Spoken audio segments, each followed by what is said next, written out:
सागर जी महाराज की जय। द्वादशांग जनवाणी माता की जय।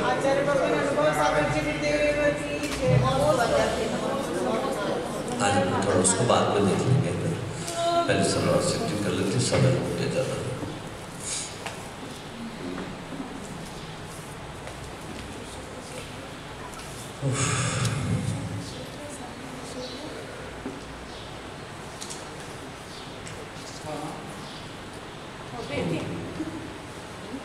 चलिए, कल हमने मन पर्याय ज्ञान के विषय में देखा था और समाप्ति के समय प्रकरण चालू हुआ था कि आपने ऋजुमति और विपुलमति के बीच का अंतर तो बताया, उनमें विशुद्धि और अप्रतिपाद की अपेक्षा से अंतर हुआ करता है।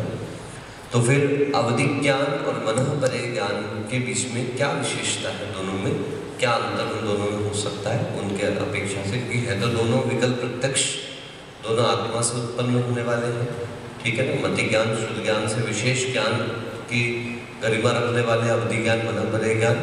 तो ऐसी परिस्थिति में उन दोनों के बीच में किन बातों का अंतर पड़ता है वो अपने सामने प्रस्तुत कर। वैसे एक मौलिक अंतर तो यही हो गया, अवधि जो एक समय द्रव्य क्षेत्र काल की मर्यादा से जानने वाला है, और मन पर्याय ज्ञान दूसरे के मन में स्थित पदार्थ को जानने वाले। तो मौलिक अंतर तो है ही, इसके अलावा परिणामों में, विशुद्धि में, उनके क्षेत्र में, उनके काल में क्या अंतर है वो बताते हैं। विशुद्धि क्षेत्र स्वामी विषयेभ्यो वधि मनः पर्यायोः। ये कल सूत्र अपन ने पढ़ा था, विशुद्धि की अपेक्षा से, क्षेत्र की अपेक्षा से, स्वामी की अपेक्षा से और क्या कहते हैं उनके विषय की अपेक्षा से, इन चार अपेक्षाओं से अवधि ज्ञान मन पर्याय ज्ञान के बीच में कुछ विशेषता पाई जाती है, वो आपको टीका में स्पष्ट करेंगे। विशुद्धि ही प्रसादः, याद रखिए, विशुद्धि ही प्रसादः। कल विशुद्धि की एक परिभाषा और आई थी, आत्मनः प्रसादः विशुद्धि, यानी परिणामों की निर्मलता का नाम क्या कहलाता है, विशुद्धि। प्रसाद मतलब ही निर्मलता हुआ करता है, भले ही आप चाहे उसको भगवान का प्रसाद कहो, ठीक है ना। और जैसे दाता के 7 गुणों में एक प्रसाद गुण बताया है, प्रसाद गुण का मतलब दाता सबको प्रसाद देता रहता है, ऐसा नहीं। प्रसाद गुण का मतलब होता है कि जो आपका पड़गाहन कर रहा है, ठीक है ना, उसके चेहरे पर भय नहीं हो, उसके चेहरे पर कोई आकुलता नहीं हो, उसके चेहरे पर किसी प्रकार का दबाव नहीं हो, कोई मजबूरी नहीं हो, किंतु अच्छे प्रशस्त भावों के साथ वो आपका पड़गान कर रहा हो, इस प्रकार से उसका प्रसाद गुण। भोजन देते समय भी इस प्रकार का उसका परिणाम हो कि वो भोजन देने वाले के प्रसाद गुण से वो भोजन भी प्रसादवत बन जाता है। प्रसाद का अर्थ आचार्य भगवंत निर्मल कह रहे हैं, क्या कह रहे हैं, निर्मल।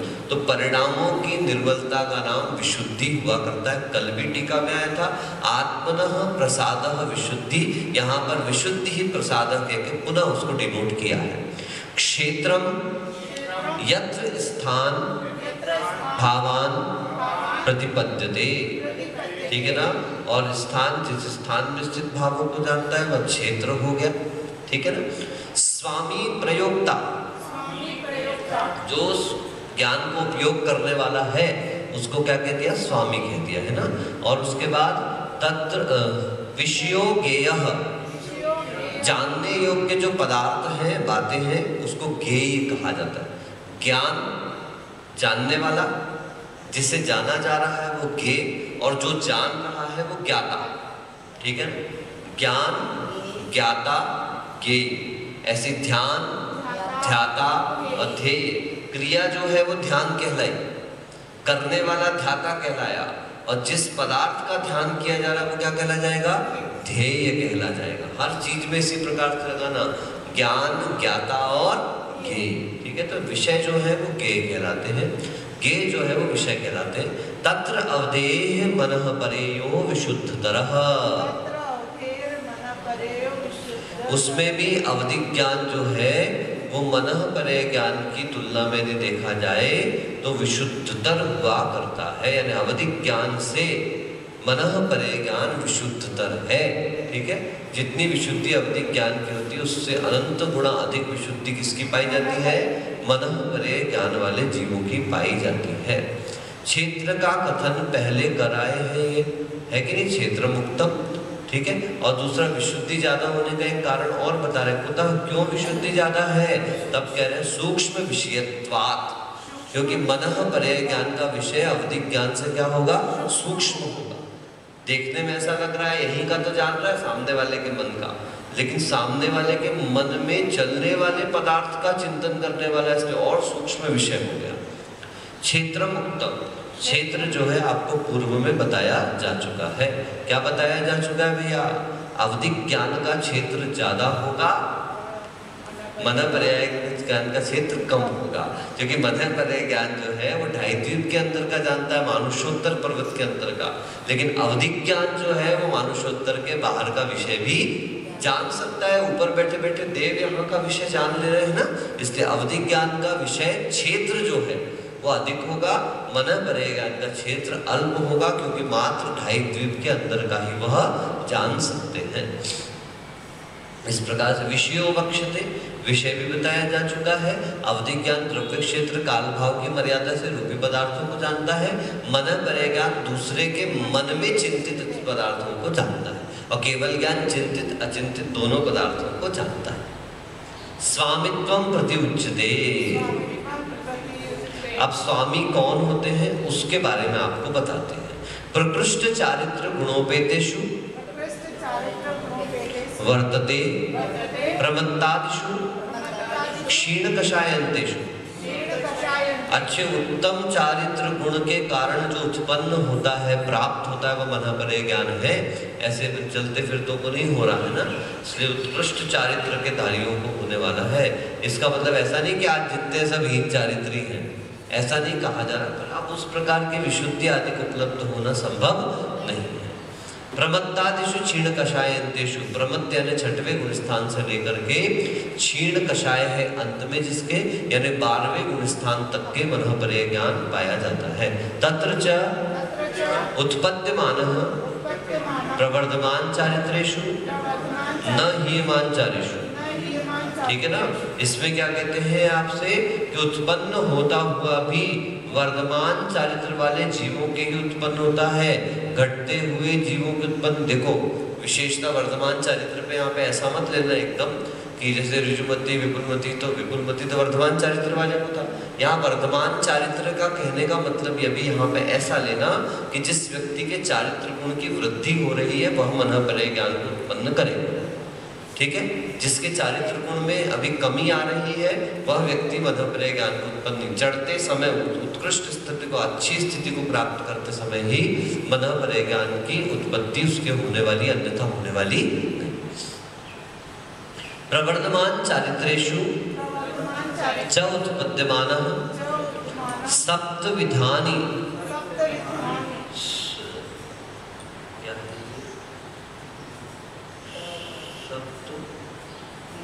विधान्यतम, सॉरी हाँ, सप्त विधान्यतम रिद्धि प्राप्तेषु उपजायते। नैतरेषु वर्धमान चारित्र वाले जीवों उत्पन्न होता है। 7 प्रकार की रिद्धियों में से किसी एक रिद्धि को प्राप्त हुए जीवों के ही उत्पन्न होता, अन्य के नहीं। देखो विशेषता क्या बता दी, मतलब 7 रिद्धियां जो आपको बताई हुई है, उन 7 रिद्धियों में कोई एकाध रिद्धि का स्वामी वो हो चुका होगा तो ये मन पर्याय ज्ञान रिद्धि रूप में है। मन पर्याय ज्ञान में रिद्धि जैसा ही मान लीजिए उसको भी, ठीक है ना, अन्य के लिए। फिर कहते हैं रिद्धि प्राप्तेषु केषुचित न सर्वेषु, मतलब रिद्धि प्राप्त में भी सबको नहीं होता, उसमें भी किसी किसी को उत्पन्न हुआ करता है। इति अस्य अयम स्वामी विशेषो, इस प्रकार से यहाँ पे स्वामी की विशेषता बताई। विशिष्ट संयम ग्रहणम वा वाक्य प्रकृतम, ठीक है ना। यहाँ से स्वामी शब्द का अर्थ विशिष्ट संयम से ग्रहण करना चाहिए, प्रकृत में इसका कहने का अर्थ यह है। अवधि ही पुनः चातुर्गतिकेषु इति स्वामी भेदात् अपि अन्योः विशेषः, ये कह रहे हैं अवधि तो ज्ञान जो है वो चारों गतियों में विशेषता से कहीं पे उत्पन्न हो सकता है। जैसे देव नारकियों में तो भव प्रत्यय है ही, तो उत्पन्न हो ही रहा है। इस कारण से ये स्वामी संबंधी विशेषता बताई कि अवधि ज्ञान तो सहज ही उत्पन्न होने वाला ज्ञान है, लेकिन मनः प्रलय ज्ञान संयम की विशेषता से ही उपलब्ध होने वाला है। पहले ही अपन जब 5 ज्ञानों का प्रकरण पढ़ा था, उसमें पढ़ा था अपन ने केवल ज्ञान के निकटतम किसको बता दिया गया था, है ना, प्रत्याशक्ति बताया था ना। तस्य प्रत्याशक्ति केवल ज्ञान न प्रति प्रत्याशक्ति मनः पर्ययस्य, मनः पर्यय की प्रत्याशक्ति केवल ज्ञान के प्रति है, इसलिए केवल ज्ञान के पास ही किसको रखा गया है। तो उन्होंने पूछा था को कहा प्रत्याशक्ति, तब उन्होंने कहा था कि मनः पर्यय ज्ञान संयम की विशेषता से उपलब्ध होता है, ठीक है ना। इस कारण से, और संयम का फल केवल ज्ञान है, इसलिए दोनों को अपने आसपास में रखा गया था। ऐसा आपने मति श्रुतावधि मनः पर्यय केवलानि ज्ञानम जो सूत्र आया था, उस सूत्र की टीका में अपन ने देखा था। ऐसा आपको याद हो तो मुझे इस प्रकार का याद आ रहा है। इदानीम केवल ज्ञान लक्षण अभिधानम प्राप्त कालम। अब देखो सभी का वर्णन उन्होंने कह दिया है, इसलिए हम केवल ज्ञान के वर्णन को भी अब कुछ करना चाहते हैं, क्योंकि हमने आपको मति ज्ञान बताया बहुत विशेष रूप से, श्रुत ज्ञान बताया अच्छी टीका के माध्यम से, हमने आपको अवधि ज्ञान बताया, मनः पर्यय ज्ञान बताया, दोनों के बीच का अंतर बता दिया। अब जिसके लिए हम ये सब पढ़ रहे हैं, ऐसे उस केवल ज्ञान की बात भी तो हमको सुनना पड़ेगी, सुनना चाहिए, सुनने की भावना रखते हैं, इसलिए उसका, लेकिन तो भी तदुल्लंघ्य ज्ञानानाम विषय निबंधः परीक्षते। एक बार वो प्रकरण आने के बाद भी हम सुनो, थोड़ा सा आप इंतजार और कर लो। केवल ज्ञान के लिए आपने इतनी मेहनत करी है तो इतना इंतजार किया, एक बार हम इन ज्ञानों के विषय और बता दें आपको कि मति ज्ञान का विषय क्या है, श्रुत ज्ञान का विषय क्या है, अवधि ज्ञान का विषय क्या है, मनः पर्यय ज्ञान का विषय, फिर हम आपको केवल ज्ञान के बारे में बता देंगे, ठीक है। इतना इंतजार किया तो और कर, कुतः बताइए भैया कैसे बता रहे हैं आप। तस्य मोहक्षयाच ज्ञान दर्शनावरणांतराय क्षयाच केवलम इत्यत्र वक्ष्यमाणत्वात्। ये आगे कहा जाएगा सूत्र 10वें अध्याय में जाकर के बिल्कुल अंतिम में, है ना। यद्देवं आद्योः एव तावन् मतिश्रुत्योर विषय निबंधः उच्यताम् इत्यतः। इसलिए यदि ऐसा है, यहाँ पे जब कहेंगे केवल ज्ञान का लक्षण 10वें अध्याय में कहेंगे, क्योंकि केवल ज्ञान और मोक्ष इनका लक्षण हम आपको एक साथ बता देंगे। अभी तो आप विषय जानिए। सबसे पहले आदि में कहे हुए जो दोनों ज्ञान हैं, यद्देवं आद्योः, आद्योः कहने से दोनों ज्ञानों का विषय बता दे रहे हैं। आइए सूत्र देखते हैं। मतिश्रुतियोर निबंधो द्रव्येश व सर्व पर्यायेषु, मतिश्रुतियोर निबंधो द्रव्येश व सर्व पर्यायेषु, द्रव्येश व सर्व पर्यायेषु, है ना। तो जब साथ बोलेंगे द्रव्येश व सर्व पर्यायेषु, ठीक है। क्या कह रहे हैं, मतिश्रुतियोः, संधि विच्छेद कर लीजिए पहले तो। मतिश्रुतियोर, योर मतलब ओस विभक्ति, ठीक है ना। निबंधः, निबंधः ओ का विसर्ग बना वापस, निबंधः द्रव्येषु असर्व पर्यायेषु। मति ज्ञान और शुद्ध ज्ञान सभी द्रव्यों की कुछ पर्यायों को जानता है, सभी द्रव्यों की सभी पर्यायों को नहीं। असर्व पर्यायेषु, कितनी पर्यायेषु, असर्व, असर्व का मतलब कुछ पर्यायों को, सभी पर्यायों को नहीं जानता है। अब सामान्यतः इसका वर्णन ऐसा आता है कि सभी द्रव्यों की कुछ पर्यायों को जानता है, ऐसा विद्वानों का, सभी लोगों का मत है। लेकिन कुछ ऐसे चिंतन भी अपने सामने है कि असर्व शब्द को मध्य दीपक मानिए। क्या मानिए, द्रव्य और पर्याय के बीच में लिखा हुआ है, ठीक है ना। तो मध्य दीपक मानने पर असर्व द्रव्येषु असर्व पर्यायेषु, ऐसा अर्थ लगाएं कि सभी, जैसे हम धर्म द्रव्य को क्या जानेंगे, हम अधर्म द्रव्य के पर्यायों को क्या जानेंगे? हम काल द्रव्य की व्यवहारिक बातों को तो जान रहे हैं पर मूल पर्यायों को तो जानते नहीं है। आकाश द्रव्य का हम सिर्फ आगम से अनुभव कर पा रहे हैं, वो भी साक्षात कोई अनुभव तो है नहीं। इस प्रकार से और आत्म तत्व का भी व्यक्तिगत अनुभव हम अपना कंफर्मेशन है कि हाँ मैं आत्मा हूँ, इस प्रकार का भाव कर सकते हैं। प्रत्यक्ष अनुभव तो केवल क्या केवल अवस्था में होने वाला है। इस कारण से मति ज्ञान और शुद्ध ज्ञान कुछ द्रव्यों की कुछ पर्यायों को जानता है, ऐसा भी चिंतन अपने सामने। सामान्य कथन से सभी द्रव्यों की कुछ पर्यायों को जानने वाला मति ज्ञान और शुद्ध ज्ञान है। ठीक है ना। निबंधनम निबंध, निबंध शब्द का अर्थ होता है जोड़ना। आपको कहा जाता है ना गाय के ऊपर निबंध लिखिए, कितना सरल निबंध था। गाय हमारी माता है, हमको कुछ नहीं आता है। फिर सर नंबर देते थे तो लिखते थे बैल हमारा बाप है और नंबर देना पाप है। मतलब अभी यहाँ पर हम निबंध शब्द का समझा रहे हैं, जहां पर जोड़ा जाता है उसको क्या कहा जाता है? निबंध। शब्दों से शब्दों को जोड़ते हुए हम एक पूरी संरचना तैयार करते हैं, जिसको क्या कहा जाता है? निबंध। निबंध सिर्फ लिखने के अर्थ में नहीं है। निबंध हम ये पीछे बना रहे हैं वो भी क्या है? निबंध। जोड़ना, जोड़ने का अर्थ होता है निबंध, है ना। इस प्रकार से कस्य, किसको जोड़ना? विषयस्य, विषय का जोड़ना। यहाँ विषय का अर्थ क्या? ये काम सेवन आदि विषय नहीं, भोजन पान विषय नहीं, विषय मतलब सब्जेक्ट्स, इनको जोड़ना। तद विषय, तत्, एक मिनट रुको, हमारे में यह गायब है। आपके में विष लिख दिया है? विषय होना चाहिए ना। तद विषय ग्रहणम कर्तव्य है। वही तो कह रहा हूँ मेरी देवी माँ, उसमें लिखिए विषय, उसको यह कर दीजिए ऊपर। तद विषय ग्रहणम कर्तव्यम। तो सूत्र में फिर आपने विषय शब्द क्यों नहीं लिखा, ऐसा प्रश्न पूछ रहे हैं।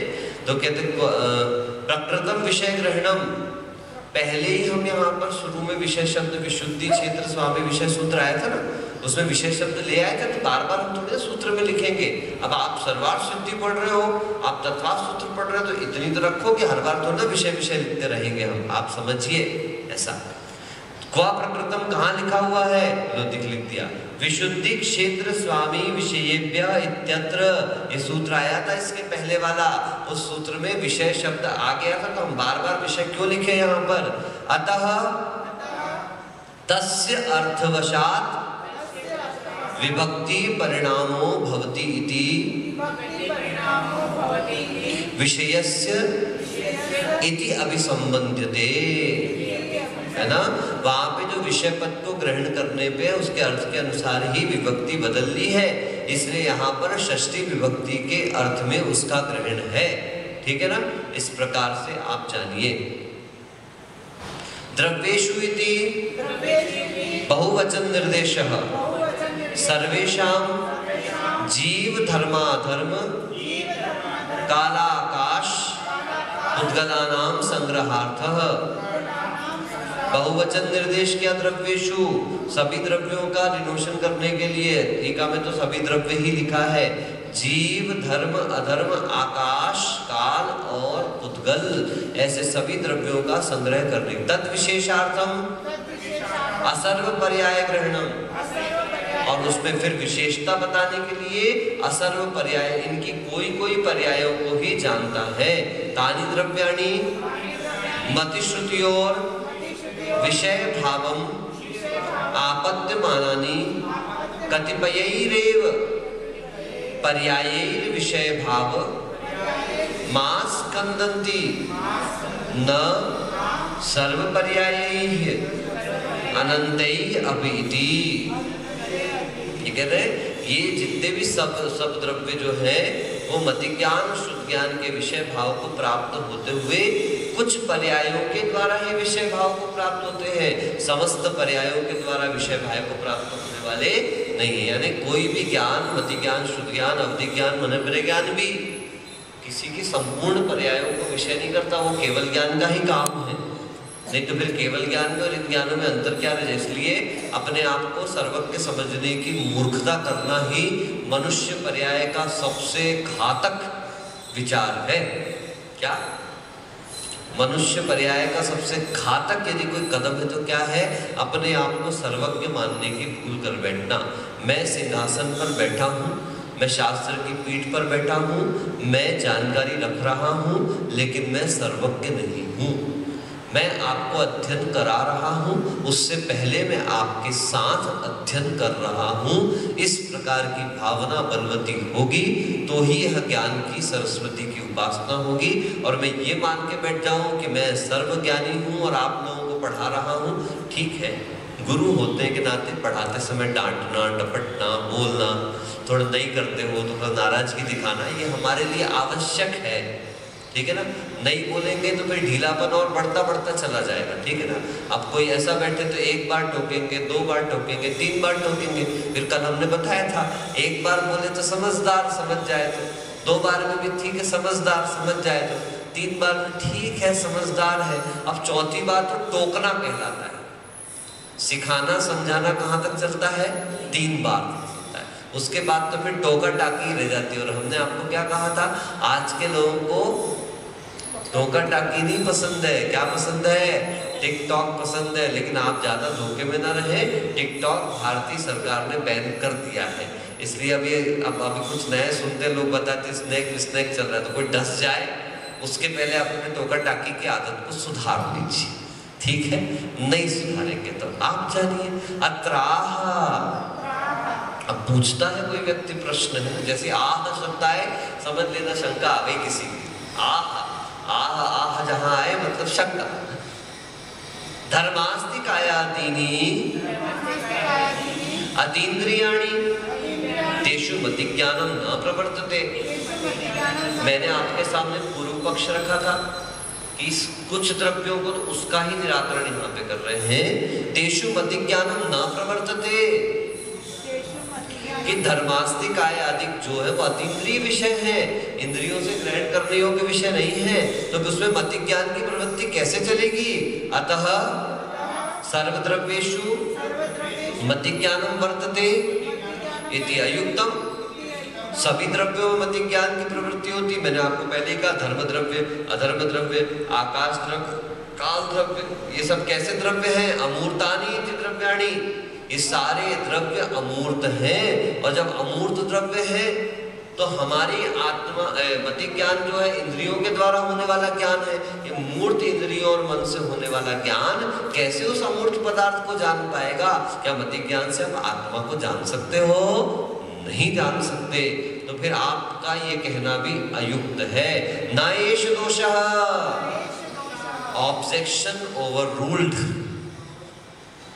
कोर्ट में बोलते हैं ना जज रहते हैं, यदि सामने वाले का ऑब्जेक्शन सही है तो कहेंगे ऑब्जेक्शन सस्टेन्ड, सही बात कही है उन्होंने। और यदि वो बीच में गलत बोल गया है तो तुरंत ठोक ठोक के बोलेंगे ऑब्जेक्शन ओवररूल्ड, आपने गलत ऑब्जेक्शन किया है यहाँ पर। सिट डाउन, सिट डाउन, क्या सिट डाउन? बैठ जाओ। अच्छा, अनिंद्रियाख्यम करणमस्ति तदालंबनो नो इंद्रियावरण क्षयोपशम लब्धि पूर्वक उपयोगः अवग्रहादि रूपः रागेव उपजायते। अनिंद्रिय नाम तो एक कर्ण का है, उसके आलंबन से नो इंद्रियावरण कर्म के क्षयोपशम रूप लब्धि पूर्वक अवग्रह आदि रूप उपयोग पहले उत्पन्न हो जाता है। अतः तत्पूर्वम श्रुत ज्ञानम तद विषयेषु स्वयोगेषु व्याप्रियते। तो उसके पूर्वक होने वाला ज्ञान तो शुद्ध ज्ञान अपने योग्य विषयों में व्यापार कर सकता है। यानी हम जो धर्म द्रव्य के बारे में जान रहे हैं कि धर्म द्रव्य चलते हुए जीवों को चलने में सहयोग करता है, इस प्रकार की जो जानकारी है वह भी कुछ पर्यायों के अंतर्गत आ जाएगी। हम प्रत्यक्ष नहीं जान सकते, लेकिन अप्रत्यक्ष भी उसको जानना यह कुछ पर्यायों का जानने के अंतर्गत आ जाएगा। ठीक है, इस प्रकार से आपका यह मति ज्ञान और श्रुत ज्ञान के विषय का वर्णन हुआ। अब कल हमारा अवधि ज्ञान, मनःपरय ज्ञान और केवल ज्ञान का विषय होगा। मुझे पूर्ण विश्वास है कि ये नवरात्रियां प्रारंभ होने के पहले तक अपना प्रथम अध्याय तो पूर्ण हो जाना चाहिए। करके तो रहेंगे हम लोग, ठीक है। चलिए इतना ही रखते हैं। अभी थोड़ा सा अपन जीव कांड का विषय 10 मिनट देख लेते हैं, फिर प्रतिक्रमण करेंगे। शुभम भैया आप